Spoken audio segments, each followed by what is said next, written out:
Hello and welcome to today's lesson. So we just finished talking about proportions, ratios that are set equal to each other, and how to solve proportions. Now we're going to actually begin Module 3. And in Lesson 3.1, you can see that our learning target is, I will be able to write and recognize proportional relationships.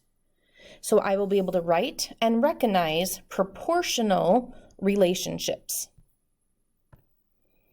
All right, does anybody recognize what this picture here in the middle is? It's a very famous site in the United States, and it is called the Hoover Dam. So if you look at both the chart and the graph, you can see some data there for the Hoover Dam and the water that is released. So sometimes looking at this chart over here might be a little bit easier. And you can see that they're doing this data in S for seconds and feet cubed. Feet cubed is, think of a box that's 1 feet by 1 foot by 1 foot. So a box, and that's a cubic foot. So they are saying 75,000 of those boxes can go through the Hoover Dam in 5 seconds. Okay, and we can write this as an ordered pair. Remember, ordered pairs are X, comma, Y. And so this would be 5, 75,000. Okay. Now, if you look over here at the graph, and this is your x-axis, and this is your y-axis, we have a dot right here. And if you look, it's over at 5, and then we go up and over, and that number between 50,000 and 100,000 would be 75,000, which is this ordered pair here that they have first. So this is written in 5 seconds. Well, what if we just wanted 1 second? How could we take this and find out how much water goes through the Hoover Dam in 1 second? What are we going to do? Add, subtract, multiply, or divide? Well, we could write this as a ratio of 75,000 and divide by 5. So 75,000 divided by 5 is going to give us 15,000. So 15,000 cubic feet of water goes through the Hoover Dam in 1 second. Well, we can also try that and look at this ordered pair here. And so that would be 10, 150,000. So let's see. And 150,000 feet cubed goes through in 10 seconds. So how much is that as a unit rate, or 1 second? So when we divide by 10, we end up with 1 second on the bottom, and we end up with 15,000. All right, let's try that with this third ordered pair here. And so this is saying 225,000 feet cubed of water goes through in 15 seconds. So if we divide this out, that's telling us what it would be in 1 second. And I bet you're surprised to see that we get 15,000 again. So just doing this last one, if we do 300,000 and divide by 20, we get 15,000. So every single one of them came out to be 15,000 feet cubed per second. So when that happens, this is what we call a constant rate of change. Constant, S-T-A-N-T, constant rate of change.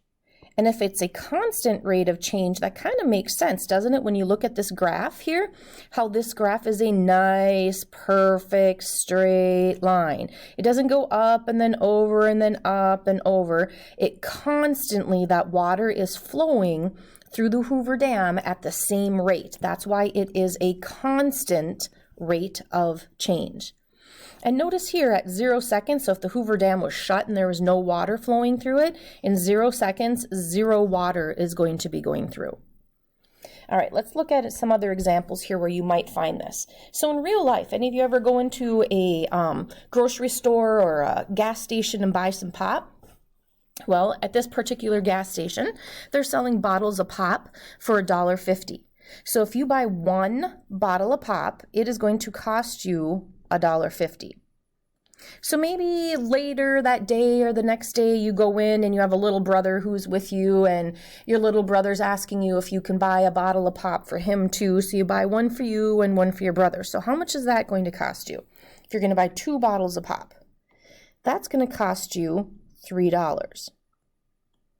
So if a week from now you're heading to your brother's baseball game and your mom's like, oh, run into the store and let's buy some pops for everybody. So now your mom's willing to buy them and she's going to buy 3 pops. How much is that going to cost her? $4.50. And what's happening every time? Every time we're just kind of going up and buying one. So whether you buy 3 bottles of pop or 1 bottle of pop or 10 bottles of pop, is the cost the same per bottle? Are they going to charge you $1.50 no matter what?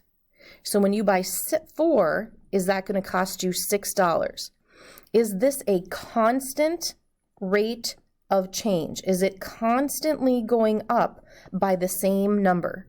Constant rate of change. And when we have a constant rate of change, can anybody think of what equation we would be able to write for this? Pop, we're buying the number of pops, so this is going to be y equals, and we have $1.50 x. X is the number of pops you're buying, whether you're buying 1 or when your mom sent you into the store and you bought 3, or whether you bought 2 for your brother. Okay, X stands for the pops, and then Y is going to be your total cost. So if we put a 6 in here, so you're going to go in, the next part of the chart would be 5 and then 6. So we can say 3, 6, we know that this is going to come out to be 9. Well, put a 6 in here. $1.50 times 6 is going to come out to be what? And you're going to end up paying $9 there. So that is a constant rate of change. All right, sometimes they ask you different questions like this, and they don't always get, so write an equation to describe the proportional relationship between the hours and the hours in a day given a length of time. So here what they're saying is days is X, and the number of hours that is time. So days and time. So if you have 1 day, so they don't tell you any numbers here, but can we fill out this chart? Do you know how many hours are in 1 day? Well, in 1 day, we have 24 hours. So if we're at 2 days, how much is that going to be?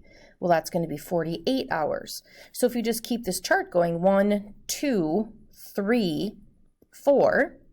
So how many hours is that going to be if we take 3 times 24? Is this going to be 72 hours? And then 4 times 24 is going to be 96. Well, what if we took this and did 24 and divided by 1, or 48 and divided by 2, or 72 and divided by 3, or 96 and divided by 4? What is every single one of these going to come out to be? Do they come out to be the same number? And when you take a chart and you can divide this out, divide each one out, and each one comes out to be the same number, that's when we have a constant rate of change. And now we can write this equation that y equals 24x.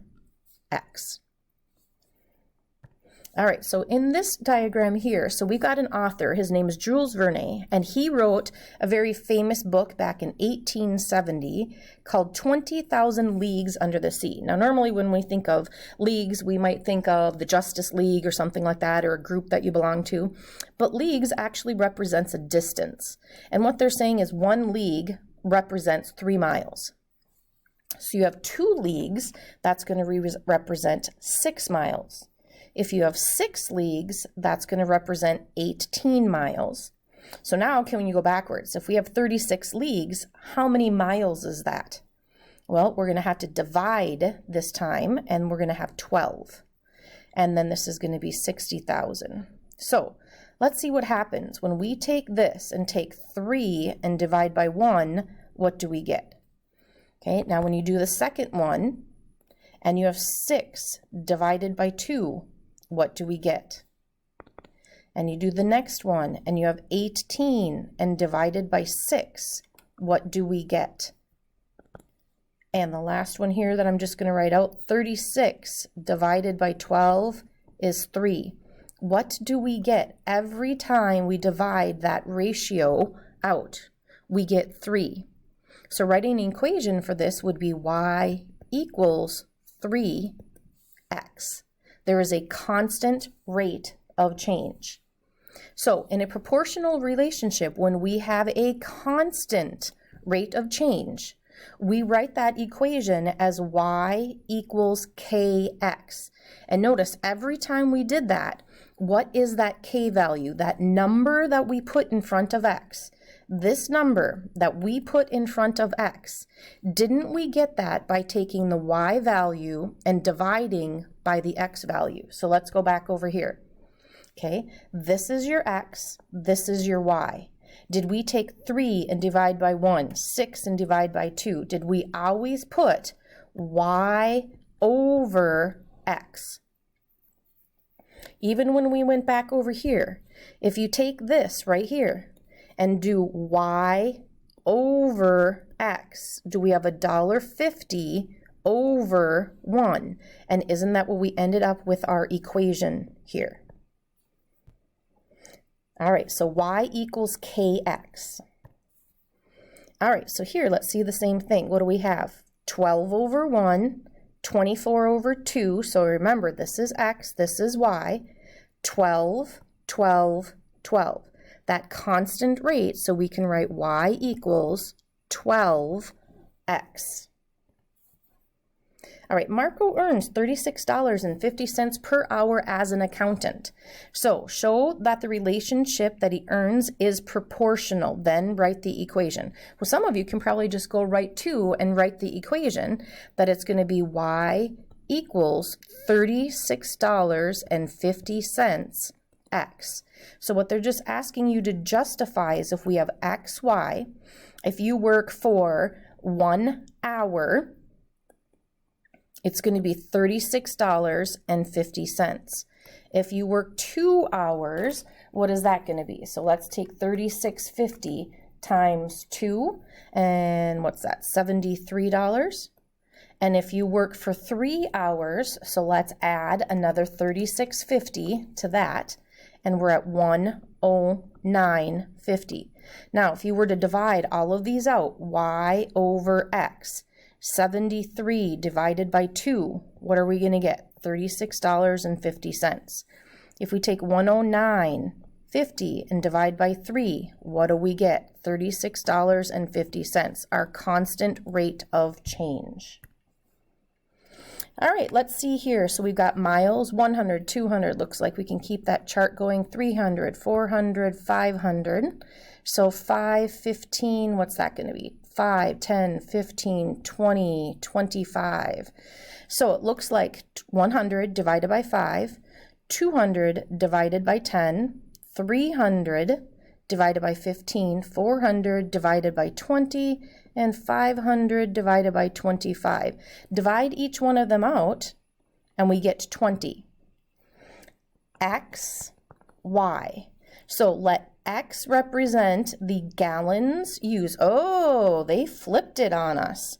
Let X represent the gallons used. So they want this to be X and this to be Y.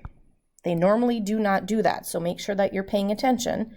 And let Y represent, Y is going to be the other one, so it's going to be miles. Then the equation that describes the relationship, so remember, it has to be y over x. So it's going to be 100 divided by 5, so it's going to be y equals 20x. Now this is an anomaly. Normally it's the other way around, like I just put those letters in there. So make sure that you're reading, and they wanted x to stand for gallons. All right, 15 bicycles are produced, so show the relationship and write an equation. So 15 bicycles are produced, so we've got y equals 15x. All right, so this is just half of the lesson for today, so go ahead and give your homework a try, and I'll see you back for the second video.